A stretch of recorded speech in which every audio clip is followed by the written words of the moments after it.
खरं तर खूप दिवसापासून माझ्या डोक्यात होतं, की आपण पेरेंटिंग वरती काहीतरी सुरू करूया. मी गेली अनेक वर्ष पेरेंटिंगचा अभ्यास करतेय आणि असं बघतीये, की सध्याच्या युवा पिढीला ना पेरेंटिंग विषयी खूप सारे प्रश्न आहेत. आणि का असणार नाहीत? सोशल सिच्युएशन्स आपल्या एवढ्या बदलल्या आहेत. आताच्या पिढीमध्ये बहुधा आई-बाबा दोघंही काम करणारे असतात, बिझी असतात. बऱ्याचशा घरांमध्ये आजी-आजोबा नसतात. त्यामुळे पेरेंटिंगचा गाईडन्स देणारं, मार्गदर्शन करणारं कोणी अवेलेबल नसतं. आणि ॲक्चुअली खरं सांगू का, आजी-आजोबा ज्या टाईपचं पूर्वी पेरेंटिंग करायचे ना, ते पेरेंटिंग आता कामाला पण येत नाही. कारण आत्ताचे चॅलेंजेस आणि आत्ताची सिच्युएशन इतकी वेगळी आहे, की ह्या सगळ्या सिच्युएशनमध्ये मुलांना कसं मोठं करायचं? म्हणजे त्याच्यात सोशल मीडिया आला, त्याच्यात आपली हेक्टिक लाईफस्टाईल आली, आपले स्ट्रेसेस आले. बरेचसे पेरेंट्स हे करिअर ओरिएंटेड असतात.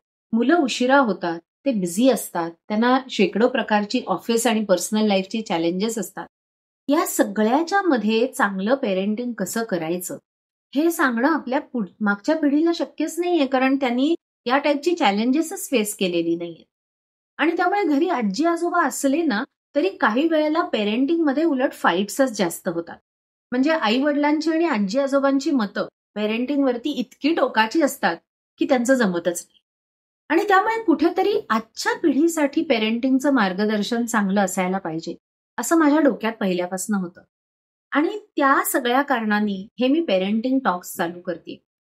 पेरेंटिंग टॉक्समध्ये आपण काय करणार आहोत? तर मुख्यत्वे करून मुलांना वाढवताना त्यांची मानसिक जडणघडण कशी होत असते.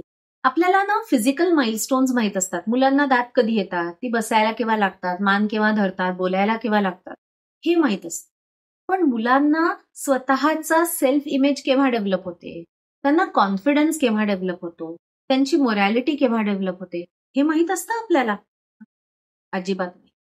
त्यामुळे मुलांचे मानसिक जे टप्पे असतात, मानसिक जे माइलस्टोन्स असतात ते आपल्याला माहीत नसतात.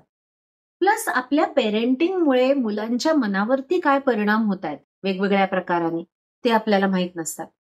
आणि तुम्हाला आश्चर्य वाटेल जेव्हा आमच्याकडे अडल्ट क्लायंट्स येतात आणि काही ना काही कारणांनी, मी तर आता हिप्नोथेरपिस्ट आहे त्यामुळे मी रिग्रेशन पण करते आणि आम्ही त्यांचं चाइल्डहूड बघतो. तेव्हा इतके सारे प्रॉब्लेम्स चाइल्डहूडमधनं जन्माला आलेले दिसून येतात, की मला असं वाटलं की आपण जर का आपल्या समाजाचं मानसिक स्वास्थ्य सुधारायचं असेल, तर पुढची पिढी चांगली करण्यासाठी आपण लहानपणापासून प्रयत्न केले पाहिजेत.